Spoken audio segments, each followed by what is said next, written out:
Oigamos la respuesta. Es el programa que les trae a ustedes el Instituto Centroamericano de Extensión de la Cultura, ICQ. Cuando ocurren inundaciones, los ministerios de salud de los países comienzan una campaña para evitar que las personas se vayan a enfermar. Esto lo hacen porque en los lugares afectados por lo general queda agua emposada, barro y suciedad por todas partes. Se va el agua y la electricidad. Todas estas condiciones favorecen la aparición de enfermedades. Durante este invierno en nuestra región se han producido lluvias muy intensas que desgraciadamente han ocasionado deslaves y derrumbes de terrenos, crecidas de los ríos y grandes inundaciones. Por eso, nos pareció indicado hablarles de las enfermedades más comunes que pueden afectar a la población en estos casos. Hemos invitado a una persona muy entendida en estos asuntos para que nos hable sobre ellas. Primero que todo, le damos las gracias a don Alejandro por compartir sus conocimientos y experiencia con nosotros. Con mucho gusto. Pues efectivamente, aparte del dolor de perder a los seres queridos o algunas de las posesiones, las personas tienen que saber que deben cuidarse para que no se vayan a enfermar. Se ha hablado mucho, don Alejandro, del cólera, que ha afectado mucho a nuestro hermano país de Haití y todavía oímos muchas noticias y las vemos en la televisión. Podríamos empezar, si a usted le parece, hablando de esta enfermedad. Me parece muy bien. Usted dice cuándo comenzamos. Sí, don Alejandro, cuando usted quiera. Bueno, hablando un poquito entonces del cólera, voy a contarles que el cólera es una enfermedad que la produce una bacteria. Es un microbio tan pequeño que no se puede ver a simple vista. Y lamentablemente los desastres naturales, como las inundaciones, por ejemplo, pueden causar que esta enfermedad se convierta en una epidemia. Antes de que siga, don Alejandro, sería bueno que nos explicara qué es una epidemia. Es cuando una enfermedad afecta a más personas de la cuenta, en una localidad o en una comunidad. Claro, ya entiendo. Y con una inundación, toda una comunidad o una gran zona queda afectada. Por eso es más riesgoso, creo yo. Claro, ese es el problema, que cuando hay un desastre natural y una persona empieza a padecer del cólera, muy rápidamente otras personas se pueden contagiar. Bueno, don Alejandro, sigamos con la explicación. Claro, como les estaba diciendo, el cólera es producido por una bacteria que se multiplica muy rápidamente en nuestro cuerpo y entonces produce mucha diarrea, vómitos y dolor de estómago. Una cosa muy importante y que se tiene que tomar en cuenta es que la diarrea no tiene olor y es de color blancuzco, parecida al agua de arroz y muy abundante. Ya se imaginarán que una persona con diarrea abundante y muy seguida, y además con vómito, se puede deshidratar muy fácilmente. Y entonces esa pérdida de líquido tan importante que tiene el cuerpo puede ocasionar la muerte en pocas horas. Pero lo bueno es que el cólera no tiene por qué matar. Con solo reponerle al enfermo los líquidos y los minerales que pierde, es suficiente para salvarle la vida. Es decir, que tomando mucha agua el enfermo se puede salvar. No exactamente. Hay que recordar que cuando la persona tiene vómitos también, nada que tome lo sostiene y más bien, si toma una buena bocanada de agua, enseguida la va a vomitar. Por eso hay que darle poquitos de agua, como 2 cucharaditas cada 3 o 5 minutos, mientras se llega al centro de salud o al hospital más cercano.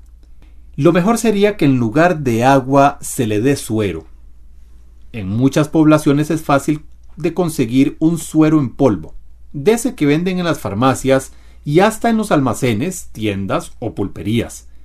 Pero el problema es que tiene que ser disuelto en agua hervida fría. Y cuando hay una inundación, pues no hay luz ni agua. De allí la importancia de conseguir agua de esas que venden embotelladas.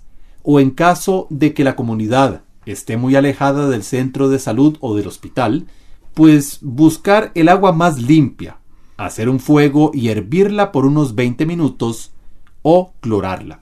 Para clorarla se usaba el cloro para blanquear la ropa, ¿verdad?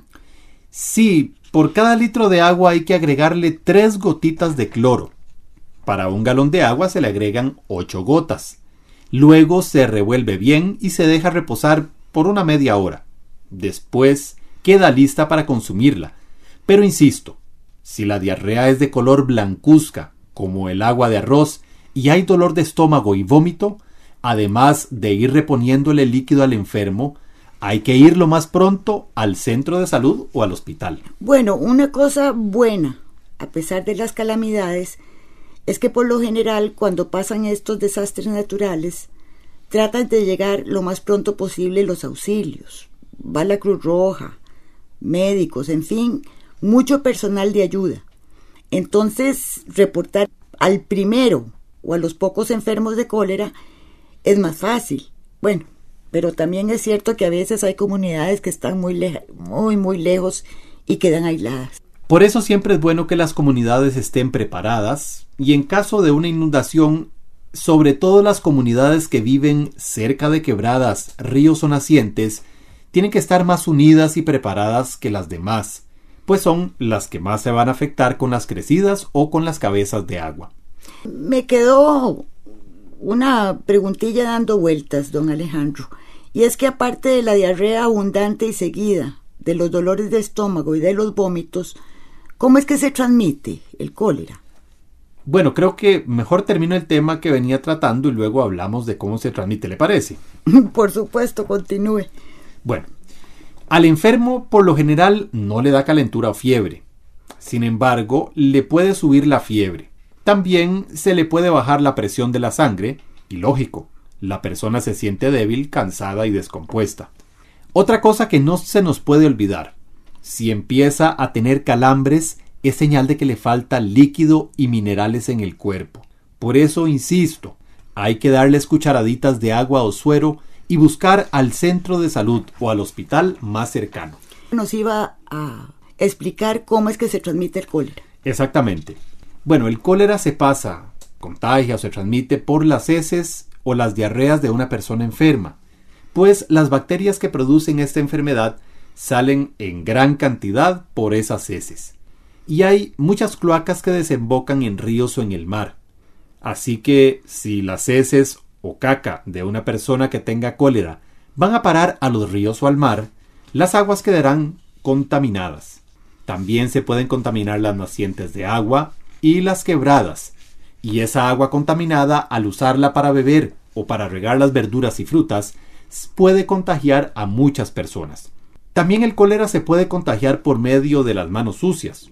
Si una persona no se lava las manos después de dar del cuerpo o de orinar, en sus manos quedan microbios y después puede dejar esos microbios en los alimentos que toca. Del mismo modo, si una persona se baña en aguas contaminadas con las bacterias del cólera, puede llevar las bacterias en las manos y dejarlas luego en los alimentos que toca. Y lógico, si no hay excusados y se tienen que hacer las necesidades en campo abierto, pues las moscas llegan y pueden también transmitir la enfermedad.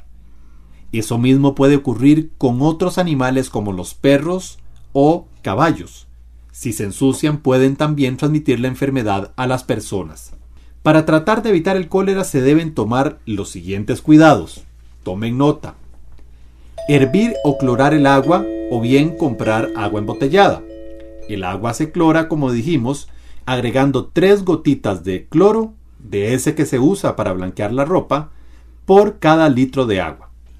Otra cosa, utilizar los servicios sanitarios y letrinas para dar del cuerpo, no hacerlo en campo abierto, al aire libre. Lavarse muy bien las manos con agua y jabón después de dar del cuerpo y también antes de comer y de preparar los alimentos. Recoger o enterrar las basuras para evitar criaderos de moscas. Cocinar muy bien los alimentos. El calor mata las bacterias del cólera. Lavar muy bien las frutas y verduras con agua limpia y ojalá hervida o clorada.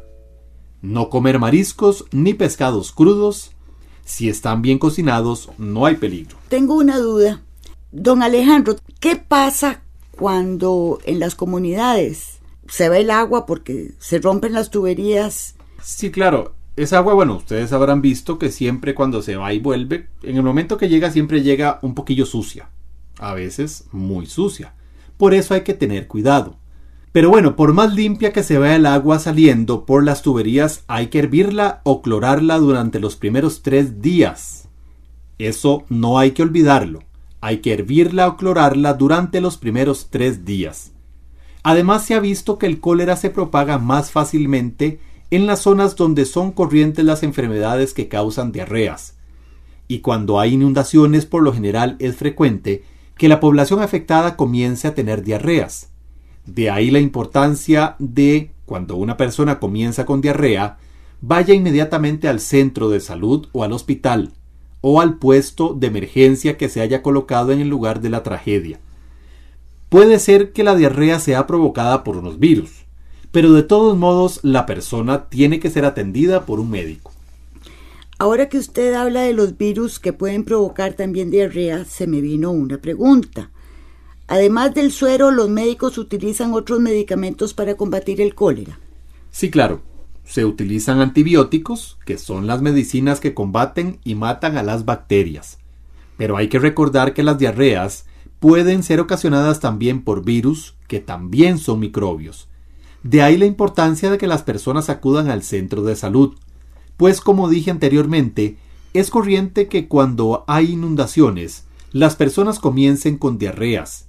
Y hay que evitar a toda costa que aparezca un caso de cólera, pues la situación se agravaría muchísimo más. Lo que quiere dejar claro don Alejandro es que si en un desastre natural una persona o niño empieza con diarrea, hay que darle líquido y llevarlo rápido al centro de salud. Exactamente, no hay que perder tiempo. La persona con diarrea tiene que ser examinada por un médico cuanto antes.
Volvemos con don Alejandro. Yo creo que ya sobre el cólera nos ha quedado claro y le agradecemos muchísimo que su explicación haya sido amplia y clara también. Me gustaría saber o que continuáramos con las otras enfermedades que pueden aparecer cuando hay una inundación. Sí, claro que sí. Una de ellas es el dengue. El dengue lo transmiten unos zancudos que se llaman Aedes aegypti. A ellos no les pasa nada cuando tienen el dengue, pero si están infestados de dengue y pican a una persona, le transmiten la enfermedad. Si un zancudo que no porta dengue pica a una persona enferma de dengue, puede transmitirlo también, es decir, que la persona enferma se lo transmite al zancudo. Exactamente así es como se transmite. Un zancudo saludable pica a una persona con dengue e inmediatamente tiene la posibilidad de transmitirlo a las demás personas. Lamentablemente, cuando hay inundaciones, los lugares quedan con charcos o agua emposada, recipientes tirados con agua, en fin, que es el lugar ideal para que estos zancudos se desarrollen. ¿Y qué síntomas tiene una persona con dengue? Bueno, primero habría que decir que hay dos clases de dengue. Uno es el clásico y el otro es el dengue hemorrágico. Y el problema está que muchas personas pueden haber confundido una gripe, de esas que llamamos quiebrahuesos, y lo que tuvo en realidad fue dengue.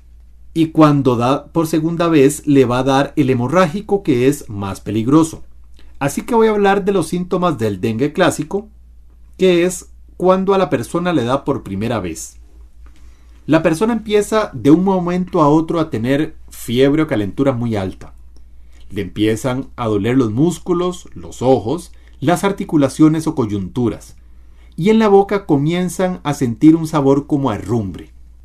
A los 3 o 4 días de tener calentura, aparece un salpullido en el cuerpo y en los brazos y las piernas.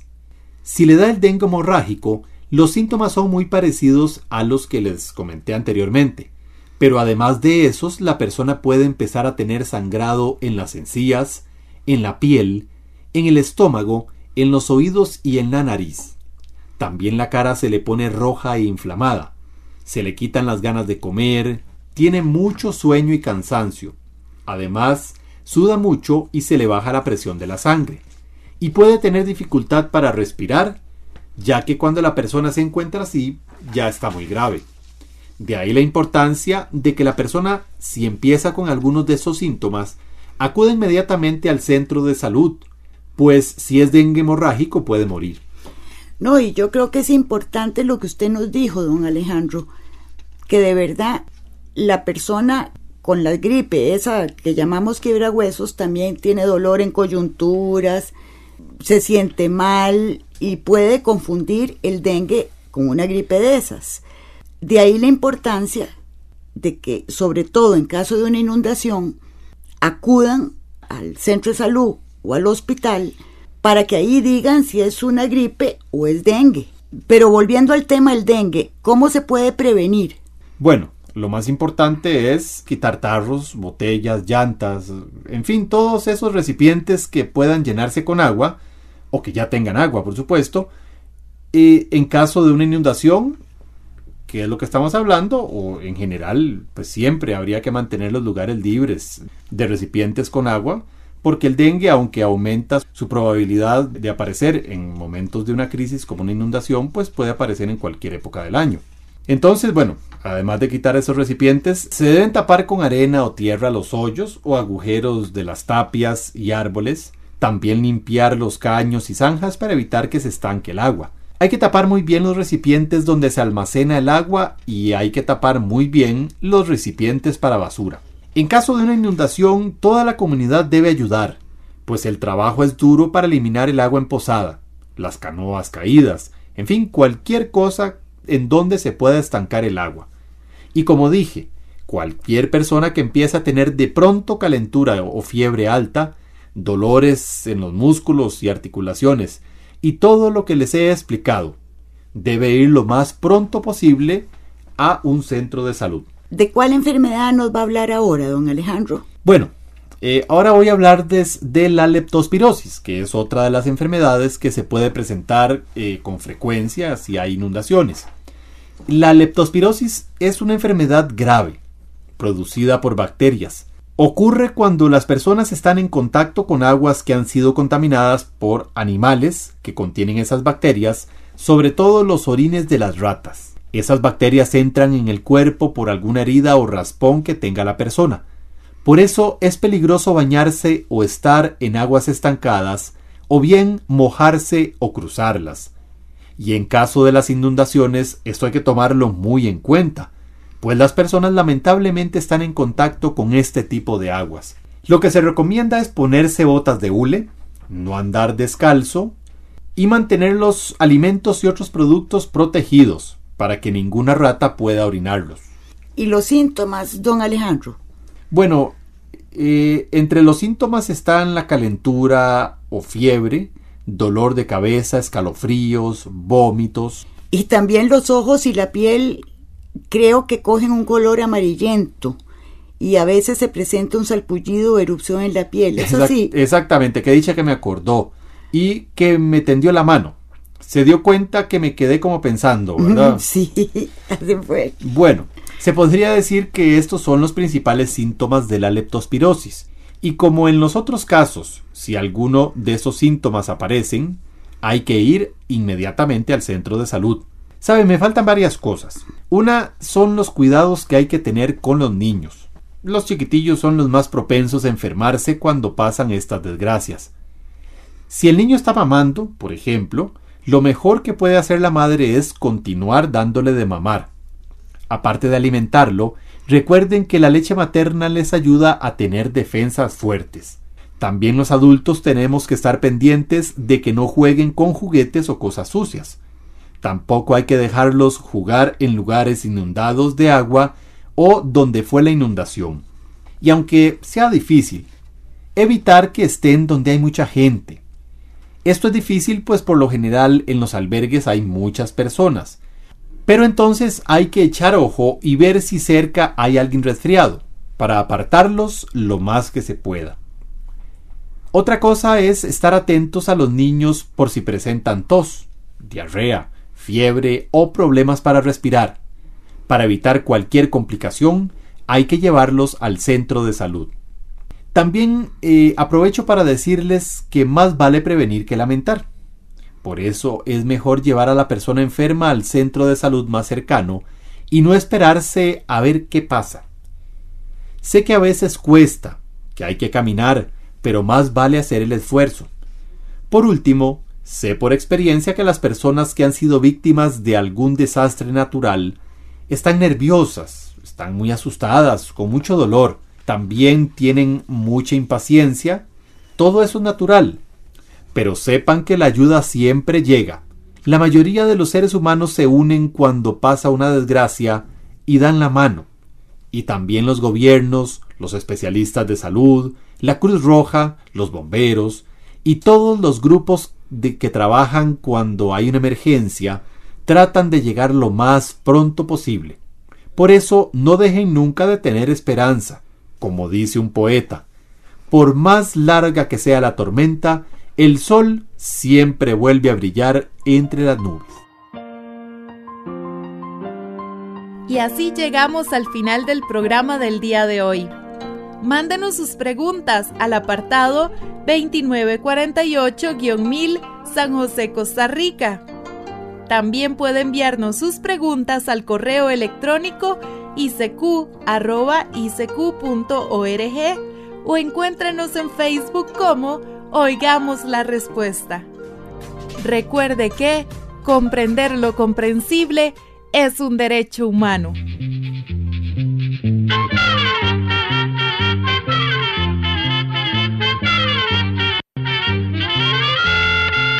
Llegó el momento